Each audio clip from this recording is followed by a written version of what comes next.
मेरे देशवासियों, मैंने घर, परिवार, सब कुछ देश के लिए छोड़ा है। वडनगर के एक गुजराती परिवार में पैदा हुए मोदी ने अपने बचपन में चाय बेचने में अपने पिता की मदद की और बाद में अपना खुद का स्टॉल चलाया। 8 वर्ष की आयु में वे आरएसएस से जुड़े, जिसके साथ एक लंबे समय तक संबंधित रहे। स्नातक होने के बाद उन्होंने अपना घर छोड़ दिया। मोदी ने 2 साल तक भारत भर में यात्रा की और अनेकों धार्मिक केंद्रों का दौरा किया। 1969-70 में वे गुजरात लौटे, उसके बाद अहमदाबाद चले गए। 1971 में वह आरएसएस के लिए पूर्णकालिक कार्यकर्ता बन गए। 1975 में देश भर में आपातकाल की स्थिति के समय उन्हें कुछ समय के लिए अज्ञातवास करना पड़ा। 1985 में वे बीजेपी से जुड़े और 2001 तक पार्टी पदानुक्रम के भीतर कई पदों पर कार्य किया, जहां वे धीरे धीरे भाजपा में सचिव के पद पर पहुंच गए। तो बने रहिए वीडियो के एंड तक।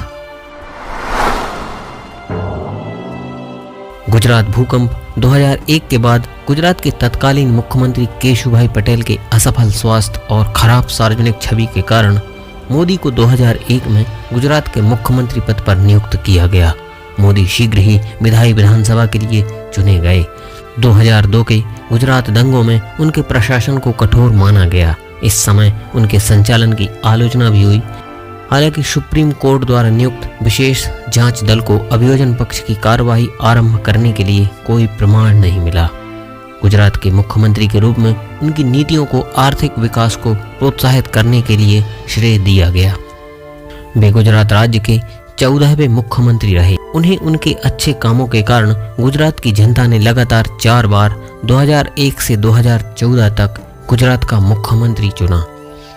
गुजरात विश्वविद्यालय से पॉलिटिकल साइंस में स्नातकोत्तर डिग्री प्राप्त नरेंद्र मोदी विकास पुरुष के नाम से जाने जाते हैं और वर्तमान समय में देश के सबसे लोकप्रिय नेताओं में से एक हैं। टाइम पत्रिका ने मोदी को पर्सन ऑफ द ईयर 2013 के 42 उम्मीदवारों की सूची में शामिल किया है। माता पिता की कुल 6 संतानों में तीसरे पुत्र मोदी ने बचपन में रेलवे स्टेशन पर चाय बेचने में अपने माता पिता का हाथ भी बटाया।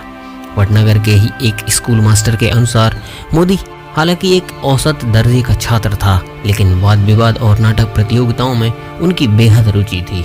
इसके अलावा उनकी रुचि राजनीतिक विषयों पर नई नई परियोजनाएं प्रारंभ करने की भी थी। 13 वर्ष की आयु में मोदी की सगाई जसोदाबेन चमनलाल के साथ कर दी गई और जब उनका विवाह हुआ तब वह मात्र 17 वर्ष के थे। फाइनेंशियल एक्सप्रेस की एक खबर के अनुसार पति पत्नी ने कुछ वर्ष साथ रहकर बिताए, परंतु कुछ समय बाद वे दोनों एक दूसरे के लिए अजनबी हो गए, क्योंकि नरेंद्र मोदी ने उनसे कुछ ऐसी ही इच्छा व्यक्त की थी, जबकि नरेंद्र मोदी के जीवनी लेखक ऐसा नहीं मानते हैं। उनका कहना है उन दोनों की शादी जरूर हुई, परंतु वे दोनों एक साथ कभी नहीं रहे। शादी के कुछ वर्षों बाद नरेंद्र मोदी ने घर त्याग दिया और एक प्रकार से उनका वैवाहिक जीवन लगभग समाप्त सा ही हो गया। पिछले 4 विधानसभा चुनावों में अपनी वैवाहिक स्थिति पर खामोश रहने के बाद मोदी ने कहा कि अविवाहित रहने की जानकारी देकर उन्होंने कोई पाप नहीं किया। नरेंद्र मोदी के मुताबिक एक शादीशुदा के मुकाबले अविवाहित व्यक्ति भ्रष्टाचार के खिलाफ जोरदार तरीके से लड़ सकता है, क्योंकि उसे अपनी पत्नी, परिवार व बाल बच्चों की कोई चिंता नहीं रहती। हालांकि नरेंद्र मोदी ने शपथ पत्र प्रस्तुत कर जसोदाबेन को अपनी पत्नी स्वीकार किया है।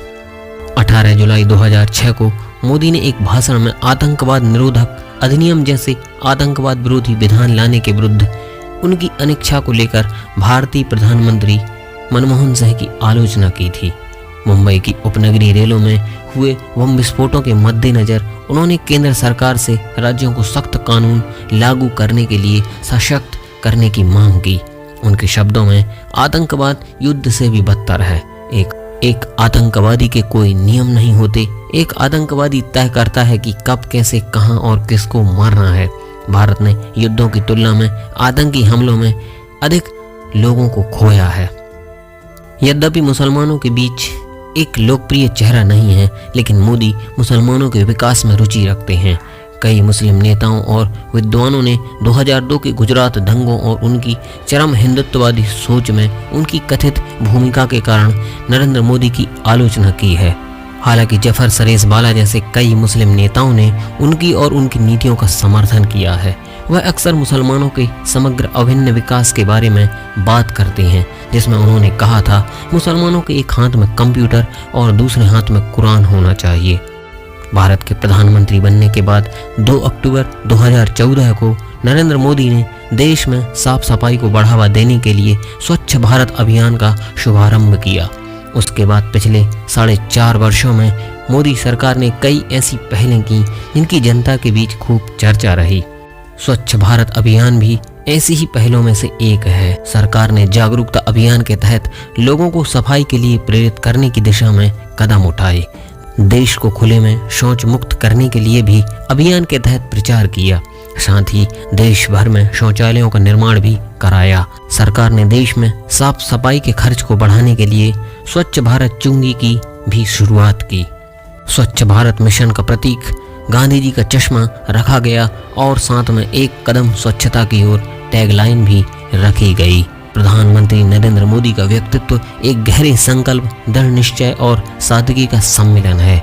उनका जीवन एक प्रेरणा है जिसमें संघर्ष, समर्पण और देश के प्रति प्रेम की अनगिनत कहानियां छिपी हुई हैं। उनका व्यक्तित्व आज केवल एक नेता के रूप में ही नहीं बल्कि एक सशक्त, दूरदर्शी और बदलते भारत के प्रतीक के रूप में उभरा है। दोस्तों, आज के वीडियो में बस इतना ही। जय हिंद।